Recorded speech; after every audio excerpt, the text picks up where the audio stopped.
लोकसभा चुनाव के 5वें चरण के बाद बीजेपी अब केंद्र में सरकार बनाने को लेकर आश्वस्त नजर आ रही है। वहीं उत्तराखंड बीजेपी से विधायक खजान दास का मानना है कि जो रुझान आ रहे हैं उनसे साफ लग रहा है कि बीजेपी बहुमत में आ चुकी है। उन्होंने कहा कि नरेंद्र मोदी तीसरी बार देश के प्रधानमंत्री बनने वाले हैं। इन्हीं तमाम मुद्दों को लेकर HNN 24/7 के ब्यूरो चीफ रोहित विक्रम सिंह ने राजपुर विधानसभा क्षेत्र से बीजेपी विधायक खजान दास से खास बातचीत की। लोकसभा चुनाव देश में गतिमान है और इसमें प्रादेशिक मुद्दे भी हैं, देश के भी चुनाव से संबंधित मुद्दे हैं। तमाम विषयों को लेकर बात करेंगे। भारतीय जनता पार्टी के पूर्व मंत्री रह चुके इस समय राजपुर विधानसभा क्षेत्र से विधायक खजान दास जी से। विधायक जी, चरण दर चरण जो लोकसभा चुनाव हुए, हमने लगातार आपसे हर चरण के बाद लगभग अमूमन बातचीत की। कल छठे चरण का मतदान है, किस रूप में देख रहे हैं इसको? देखिए, छठे चरण का चुनाव जहाँ तक अभी देश के अंदर हो रहा है उसमें अधिकतर सीटें हमारी एनडीए की आएगी।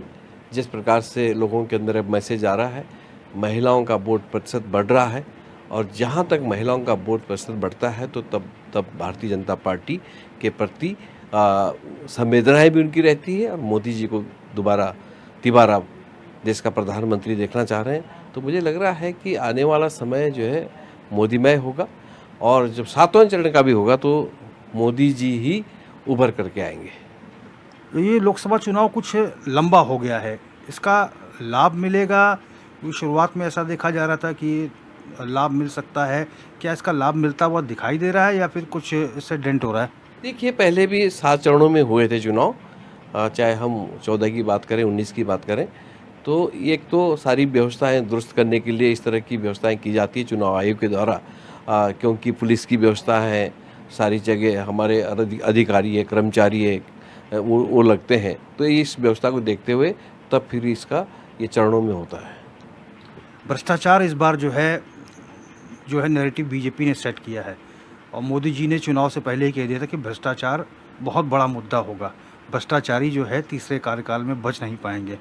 क्या लग रहा है, जनता ने इस पर अपनी मोहर लगाई है? देखिए, भ्रष्टाचार के मामले में पहले ही मोदी जी की सरकार सचेत रही है और जहाँ जहाँ भी भारतीय जनता पार्टी की सरकारें रही है वहाँ पर भ्रष्टाचार पे अंकुश लगाने का काम किया है और आने वाले समय में किसी को बख्शा नहीं जाएगा। आप देख रहे हैं कि चाहे कितना भी बड़ा आदमी क्यों ना हो, ईडी भी देख रही है, अपना काम कर रही है, सीबीआई कर रही है, तो इसलिए किसी को बख्शा नहीं जाएगा। जो देश के धन का दुरुपयोग करेगा उसको किसी भी हालत में छोड़ा नहीं जाएगा और यही हमारे माननीय प्रधानमंत्री जी ने कहा है। सोशल मीडिया पर बहुत सारे ऐसे एक्सपेरिमेंट चल रहे हैं, बहुत सारे नामी गिरामी पत्रकार हैं और ऐसे भविष्यवक्ता है जो चुनाव में अच्छा जिनका अनुभव रहता है, वो सीटें जो है कम दिखा रहे हैं भारतीय जनता पार्टी को। जो कुल सीटें आ रही हैं 272 के आसपास दिखा रहे हैं एनडीए और बीजेपी का कुल जो आंकड़ा रहने वाला है। इस पर क्या कुछ कहना है आपका? देखिए, भारतीय जनता पार्टी ने कहा है कि अब की बार 400 पार, वो हमारा नारा है और हम इस नारे को ऐसे ही नहीं कहते। कार्यकर्ता आधारित पार्टी है, इसलिए कार्यकर्ताओं को जिस तरह से जो फीडबैक आता है कार्यकर्ताओं के माध्यम से, उसी के निमित्त हमारे देश के प्रधानमंत्री जी ने, हमारे भारतीय जनता पार्टी के तमाम देश के जो लीडर्स हैं, उन्होंने इस बात को दोहराया है और यहाँ आने वाला समय जैसे ही 1 तारीख जून को अंतिम चरण का चुनाव होगा तो उसी शाम को आपको नतीजे दिखने लगेंगे कि जब एग्जिट पोल आएगा तो उसमें भारतीय जनता पार्टी आसमान को छुएगी। विधायक जी, अब प्रादेशिक मुद्दों की अगर हम बात करें तो 4 धाम यात्रा चल रही है। धारा 144 जो है यमुनोत्री जो तीर्थधाम है वहाँ पर लगाई गई है। इसको लेकर भी कांग्रेस जो है आप पर आरोप लगा रही है, भारतीय जनता पार्टी पर, सरकार पर आरोप लगा रही है, क्या कहेंगे? देखिए, इस समय चुनाव के दरमियान हमारे मंत्रीगण, हमारे विधायकगण, हमारे मुख्यमंत्री जी देश के चुनाव में लगे हैं और पहली बार बिना रजिस्ट्रेशन के भी काफ़ी यात्री आए हैं और उस समय व्यवस्थाएं थोड़ा सा गड़बड़ा गई थी, किंतु आज की डेट में व्यवस्थाएं बिल्कुल दुरुस्त है।